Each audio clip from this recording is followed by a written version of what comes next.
I never would have believed you.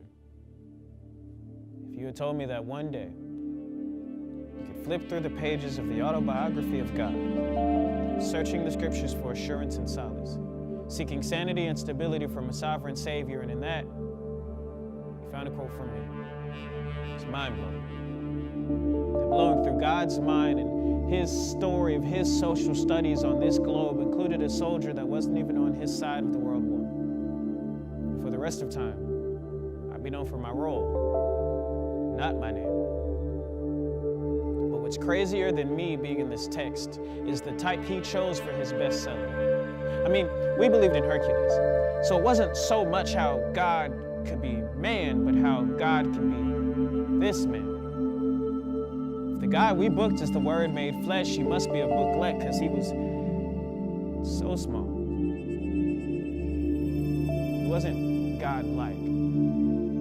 The publication of his death was gruesome. I had to squint, and every look was periodical. I turned to another soldier because this account had to be fiction. I asked him, "Is what we're doing okay?" And he said, "Bro, sure." And he gave me a scroll. And I scrolled through that text to find where he said he was the Emmanuel. I knew something wasn't right. He seemed pretty novel because he crumpled so easy with his paper back. He might have been a loose leaf, but you couldn't say he was spineless, so I guess you can't judge a book by his cover. His volume was silent, as everyone else had their caps locked in their insults. We stripped him of every article of clothing, and our only addition was a crown and a cane to copycat his kingship. We bowed as we mocked the monarch, whose mangled manly image would be made most marvelous, but we gawked and the gathering gasped as we gaped gashes and we mashed him. We were to beat him with passion till he passes. With sanctions, we are assassins. Just bash him till he gives up the phantom is what they asked us. Make it slow as molasses with blood splashes and shackles. Even though those nails were killing, he pressed on. Acrylic.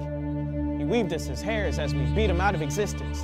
No fake lashes, even his eyelids were bleeding, and as he died, you could see his hair was red as he's sleeping. But as I saw his diligence, I started to think this wasn't made up.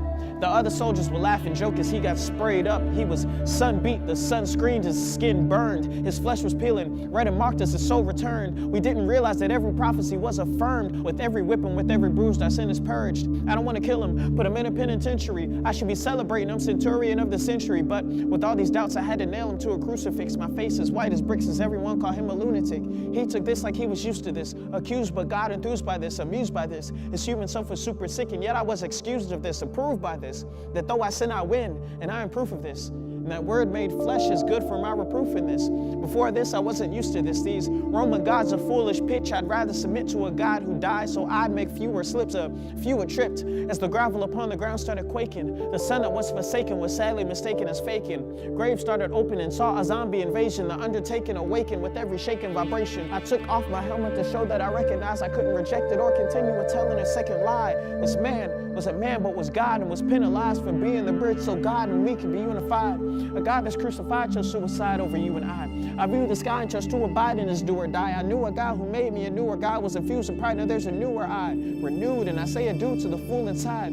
But foolish eyes that tricked me the entire time, thinking that theology teeters on thinkers' minds. There can't be two truths, it's time that we're realigned. Nothing intertwined or redefined, because this man is divine. They told me to take a spear and puncture him in the side to prove people slayed omnipotent power before their eyes. Pontius Pilate's partner predicted the fire they would find if they didn't free the faultless who'd fallen for others' crimes. The tarp in the temple was torn in two, and the light from the sun was gone. Surely this man is the Son of God, and surely we all were wrong. Surely.